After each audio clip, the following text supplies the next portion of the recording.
Hello बच्चों, कैसे हैं आप लोग। आशा करती हूँ आप सभी अच्छे होंगे। बच्चों, शुरू करते हैं आज का अध्याय कहानी लेखन। तो बच्चों, भावों व विचारों की अभिव्यक्ति ही कहानी है एवं कहानी लिखना एक कला है। इसके मुख्यतः 5 अंग होते हैं: शीर्षक, कथा वस्तु, पात्र, उद्देश्य तथा कथोपतन। यानी शीर्षक कहानी का मूल भाव प्रकट करता है, अतः यह आकर्षक व रोचक होना चाहिए। कथा वस्तु यानी कहानी के पात्रों से संबंधित विवरण को कथा वस्तु कहते हैं। पात्र यानी जिन व्यक्तियों, पशु पक्षियों आदि के आधार पर कथा वस्तु तैयार की जाती है उन्हें कहानी के पात्र कहा जाता है। उद्देश्य यानी जिस प्रयोजन से कहानी लिखी जाती है वह कहानी का उद्देश्य कहलाता है। और कथोपकथन यानी कि कहानी के पात्रों द्वारा किया गया संवाद कथोपतन कहलाता है। तो बच्चों, एक अच्छी कहानी लिखते समय निम्नलिखित बातों का ध्यान रखना आवश्यक है। जैसे कहानी लिखते समय से पूर्व उसकी एक रूपरेखा अपने मन में अवश्य तैयार कर लेनी चाहिए। कहानी में आरंभ से अंत तक की सभी घटनाओं को क्रमबद्ध रूप से लिखना चाहिए। कहानी में रोचक घटनाओं का समावेश करना चाहिए। कहानी के वाक्य छोटे छोटे होने चाहिए और कहानी का उद्देश्य स्पष्ट एवं अंत प्रभावशाली व शिक्षाप्रद होना चाहिए। तो बच्चों, नीचे कुछ कहानियां दी जा रही हैं, इनका अध्ययन कीजिए। पहली कहानी है चोरी पकड़ी गई।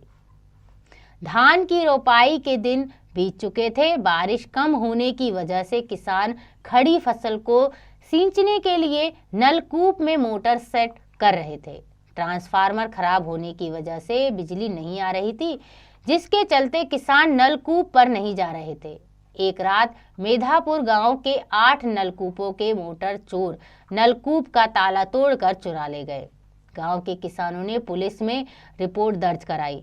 गांव के लोग और पुलिस मिलकर भी चोरों का पता न लगा पाए, क्योंकि चोर बहुत ही शातिर थे।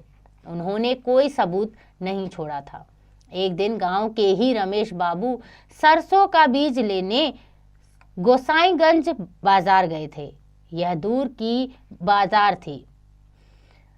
बीज भंडार के बगल में मोबाइल की दुकान पर खड़े गांव के टोनू को देखा। वह टोनू के पास गए और पूछा, टोनू, क्या खरीद रही हो?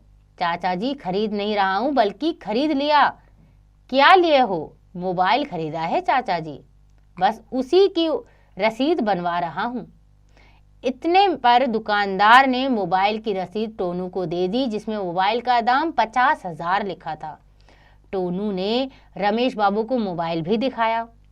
तभी रमेश बाबू ने कहा, बड़ा महंगा मोबाइल है, तुम्हारे पास इतने पैसे कहाँ से आए? टोनू तुरंत सक पका गया। जी जी जी चाचा जी, गेहूं बेचा था, अभी उसी के पैसे हैं ये। घबराते हुए लहजे में टोनू द्वारा दिए गए जवाब को सुनकर रमेश बाबू को उस पर कुछ शक होने लगा। टोनू अब उनसे नमस्कार करके दुकान से चला गया। रमेश बाबू भी घर के लिए निकल पड़े।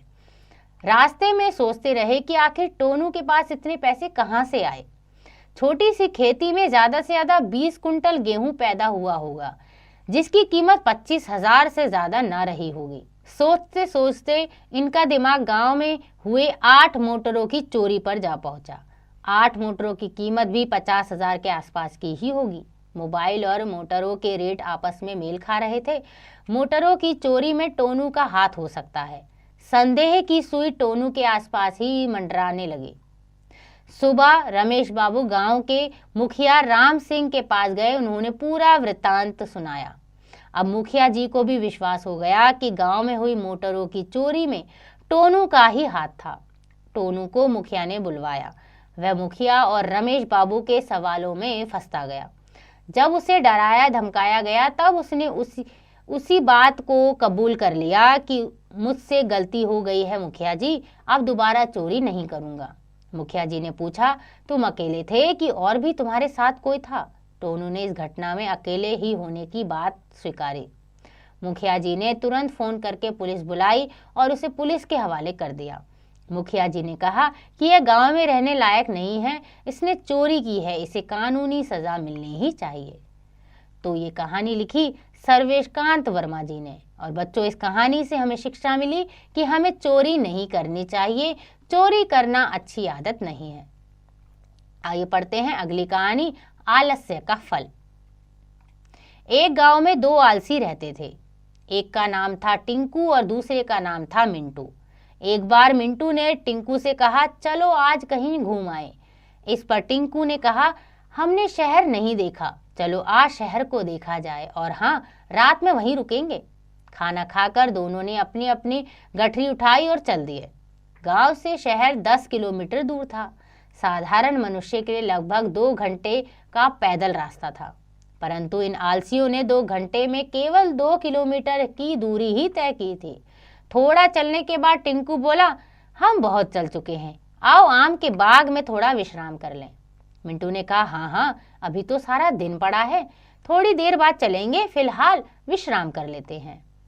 दोनों पेड़ की छाया में लेट गए। पेड़ पर एक कौवा बैठा था। उसने टिंकू के ऊपर बीट कर दी। टिंकू ने मिंटू से कहा, अरे भाई, मेरे सिर से बीट पहुंच दे। मिंटू बोला, बीट ही तो है, पड़ी रहने दे। पास ही एक आम पड़ा था, जिसे देखकर मिंटू बोला, यह आम मुझे खिला दे। टिंकू बोला, मुझे नौकर समझ रखा है, मुझसे नहीं उठा जाता। पास ही एक पेड़ के पीछे छिपा चोर उनकी बातें सुन रहा था। चोर समझ गया कि ये दोनों पक्के आलसी हैं। उसने उनकी गठरियों को उठाया और चल दिया।